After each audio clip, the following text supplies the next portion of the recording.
In part one of the series, we talked about forgiveness. And if you spend enough time in a church, you're going to hear about the importance of forgiveness. And so we talked about forgiveness as being the first step on the road to reconciliation. And so I challenge you to identify the people in your life that you need to forgive. I challenge you to fill in the blank. I need to forgive. Fill in the blank. And if you had to put a name in that blank, whose name would it be? Maybe it'd be a long list of names, maybe just one person. But who is it in your life that you need to forgive? Who is it in your life and you're holding on to bitterness, resentment, offense that you need to let go of? Excuse me. And so once we've identified the people that we need to forgive, we need to do three things. We need to take the concept of deserve out of the equation. Forget about what that person deserves, what you think that person deserves, that person who wronged you. Forget about what you think they deserve, and forget about what you think you deserve. Take deserve out of the equation and then choose to cancel the debt. Because when we're wronged, when we're hurt, it feels like we're owed something. And when we're the ones who are owed, we have the power to cancel the debt. So the next thing we do is we cancel the debt. And then what we're going to do after that is we pray for those people who have wronged us. We don't pray against them, right? And we don't just pray for their repentance. You can start there. But we go beyond that. We actually pray for that person. God bless this person. Protect this person. Provide for this person. Heal that person. And so we talked about the importance of forgiveness. It's that first step on the road to reconciliation, but it's not the last step. And that's a misconception or a mistake that a lot of Christians make. We think, okay, I've forgiven somebody on a heart level, but here's the thing. Jesus challenges us to go beyond just heart level forgiveness and actually pursue real reconciliation. So last week we talked about the importance of taking the initiative with that person who had wronged you. And that's like the last thing we feel like doing, isn't it? Because that other person wronged us, and here we are, we're doing the hard work of forgiveness, and then we have to reach out to them. Well, yeah.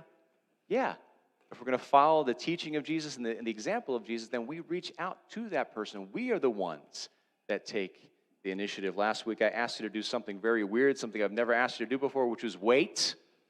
To wait. If you have somebody in your life and you need to take initiative with that person, someone you're working toward forgiving, I encourage you to wait until we finish this series, because hopefully by the time we get to the end of this series, you'll have a better idea of how to take that initiative and what attitude to have as you take that initiative and what that looks like, how you can do this in a way that's fruitful and productive. I have mentioned this several times that I was a church kid growing up, and I was a member of a church when I was a young adult, and it was a small church, and in this congregation there were two women who were friends, and then they weren't friends anymore. Two women in this church who had a falling out, and that's life. That's what happened. These two women were in a disagreement. It was a disagreement over ministry, a decision that needed to be made, and they just didn't want to do the same thing. And one woman got her way, and the other one didn't, and they weren't friends anymore. Isn't that sad? Isn't that sad? Now, from my perspective as an outsider, I don't know all the details, but there are plenty of us in the congregation who were aware of this. We knew these two used to be close, and now they had some kind of a fight, and now they're not friends anymore. So none of us knew all the details, but from the outside looking in, I'm thinking, well, this is silly. You guys used to be close. I mean, why can't you just patch things up? I mean, aren't we Christians, right? Have you ever had that experience where you've been the person on the outside, and you see two people in conflict, and you're thinking, why can't these two work it out? It's not that big of a deal, right? And so often that's how it seems to those of us who are on the outside looking in. We're like, it's not that big a deal. Whatever was said in those conversations, whatever kind of offense, just talk it out. Just work it out. Just go hug it out and be friends again, right? That's how it seems when you're on the outside. And so again, here I am, and I'm just a young adult in this congregation, and it's kind of commonly known among the congregation that these two people had a falling out. And one Sunday morning, we show up for worship, and the preacher is preaching about reconciliation and relationship repair. And I'm sitting in a pew, and I'm in the middle of a pew, by the way. Anybody in the middle? The middle's like the worst place to sit because you're stuck there, right? You're stuck there. You can't get out if you need to, right? So I'm in the middle of the pew, people on this side, people on that side. And one of the women who was in this conflict was sitting right behind me here, and the other one was on the other side of the sanctuary there. And so the preacher's talking about reconciliation, relationship repair. And I'm sure I wasn't the only one in the congregation thinking, hey, it's like these two ladies need to do. They need to make it up. And so he finishes the sermon, and we do the closing song, and he gives the closing prayer, and the service is over. And as soon as the service is over, that lady over there makes a beeline for this lady behind me. She comes on over, and at this point, I am stuck in the pew. Because the person over here is having a conversation in that aisle, person over here is having a conversation. I am stuck in the pew, and this conversation is happening right behind me. And so the one woman comes over, and she starts talking, and I'm unintentionally eavesdropping. Believe me, unintentionally. I did not want to hear this conversation. I was just trying to disappear, like Homer Simpson into the shrubs. You know what I'm talking about? Just try to disappear. But I couldn't. And so this lady comes over, she says, you know what? I feel like today's sermon was for us. I feel like we need to talk. The other lady said, I don't think so. I'm fine with how things are. I don't want to be here. Just hiding. Wow. Got shut down cold. I mean, I've had my fair share of awkward church moments, but that's like in the top 10 to have to hear that. Wow, can you imagine being the person to take the initiative and getting that kind of a response? Well, it happens. And this brings us to a very difficult point in our message series. Now, here we are talking about reconciliation, spending the past 2 weeks talking about the importance of reconciliation, but here's a very hard truth and a very sad truth. You can't reconcile a broken relationship. Let's close in prayer, shall we? You know what? Let's keep talking for a little bit. You, as one person, as one party, on your own, can't reconcile a broken relationship. If there are two parties and there's been a fracture, you can't have one party make the choice, okay, I'm going to be the one that fixes this. No. Both parties have to agree on the common goal of reconciliation. Yes? Isn't that how it works? You already knew this. You already knew this. You can't do it on your own. Both people, whoever's been wronged and whoever is the one who feels like, they did the wronging, whatever it is, both people have to pursue the goal of reconciliation in order for there to be the possibility of a reconciliation. As the old saying goes, it takes two to pursue reconciliation. You know that saying? I just made it up. It takes two to pursue reconciliation. You knew that already. It takes two. It takes two. And so with this knowledge and with this understanding, what do? Do we just shrug our shoulders and say, hey, well, I forgave the person in my heart. That's good enough? No. No, we are taught, commanded, encouraged to go forward and take the initiative anyway. Take the initiative anyway. Let's take a look at this passage that's in the bulletin. Here we are. Another passage from the Sermon on the Mountain, Matthew chapter 5.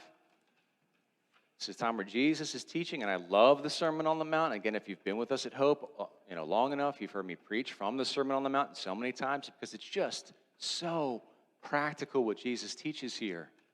And so much of it has to do with how we interact with one another. Real life stuff.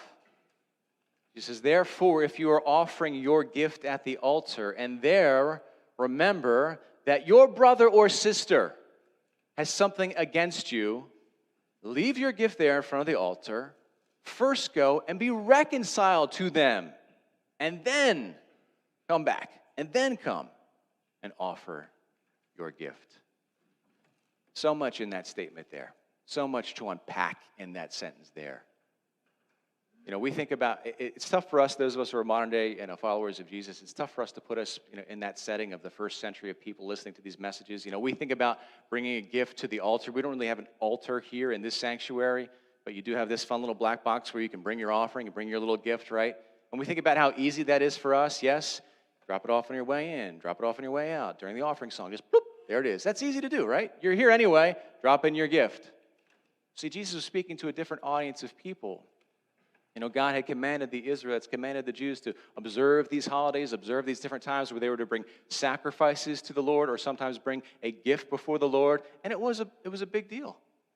In many cases, they had to travel from miles and miles away. You had to put it on the counter. You had to take off of work so you could go present your gift to the Lord.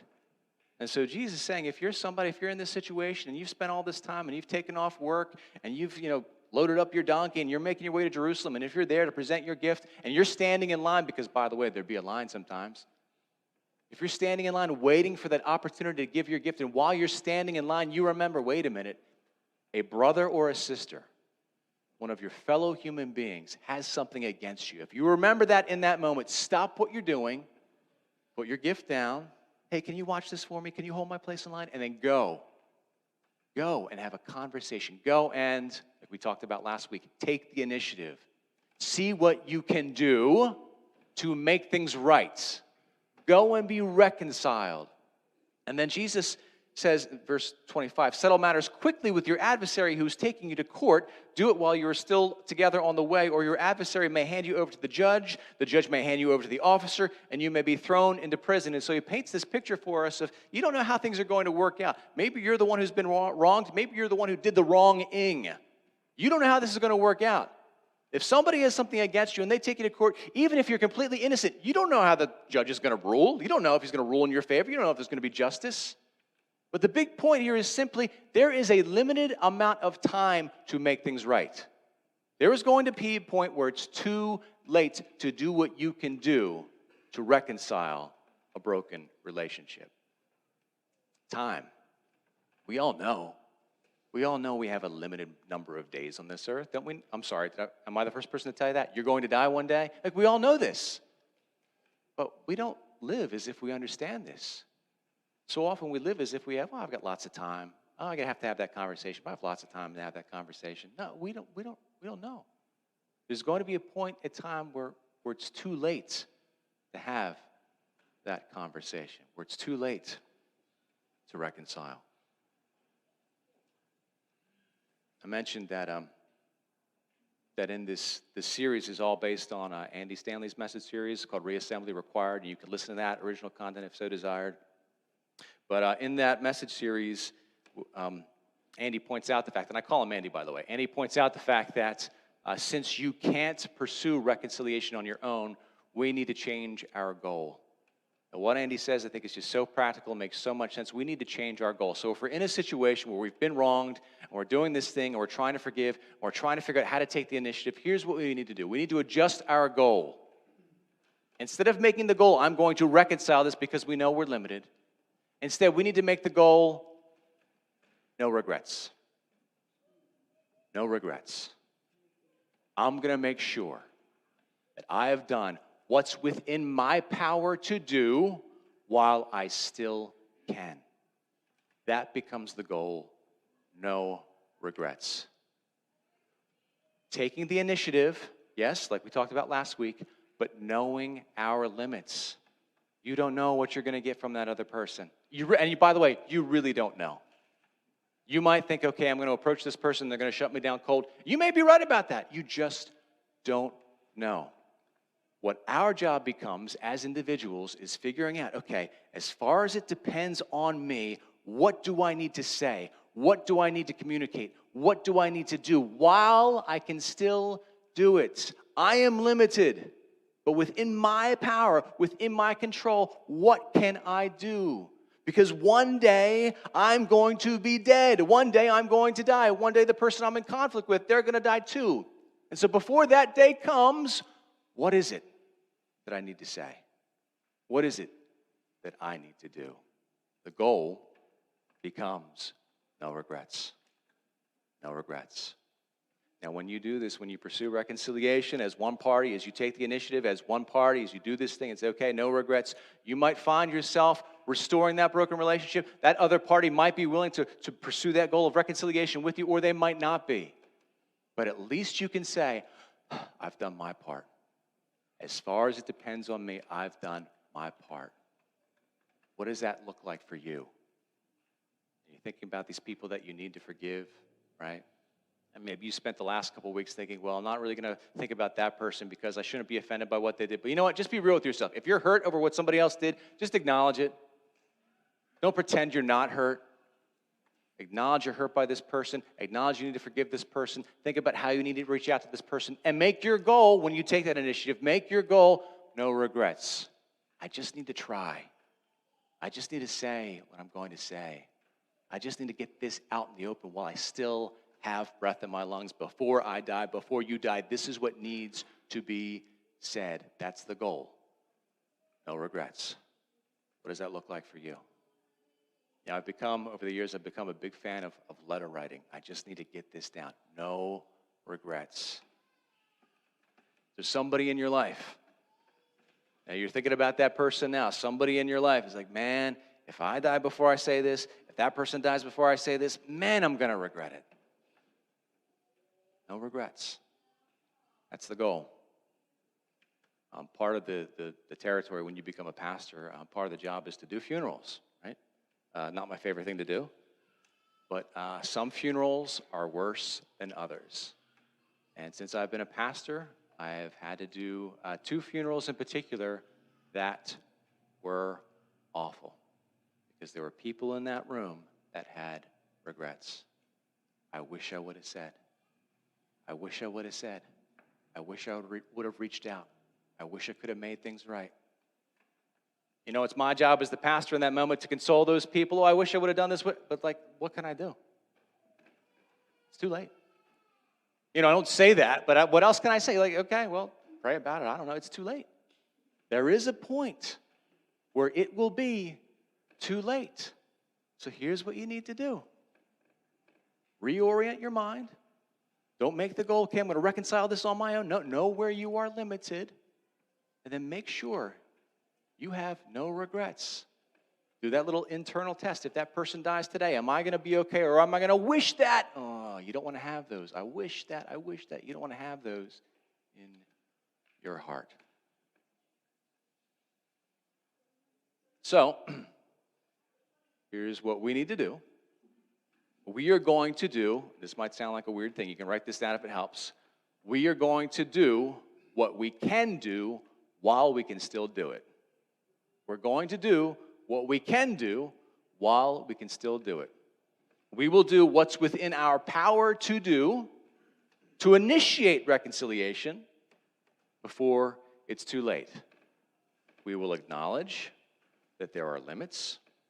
We have to acknowledge that we are limited and that we can't force reconciliation to happen. We will acknowledge that it takes both parties. It takes 2 to pursue reconciliation. We'll know this. It takes 2 if we're going to have reconciliation actually achieved. But we're not going to allow that to become our excuse, because that's the thing that some of us do. You say, well, I don't know. I can't fix this on my own. I don't know how the other person is going to respond. Guess what? That's not on you. So we're not going to worry about the other person's response. We're going to know that we're limited, but we're going to do what we can do while we can still do it. We're not going to make excuses. We will do our part to make sure that we are free of regrets so that we can allow for the possibility of reconciliation to take place. We're going to do all this tough work because those of us who are followers of Jesus Christ, we have been called to the ministry of reconciliation.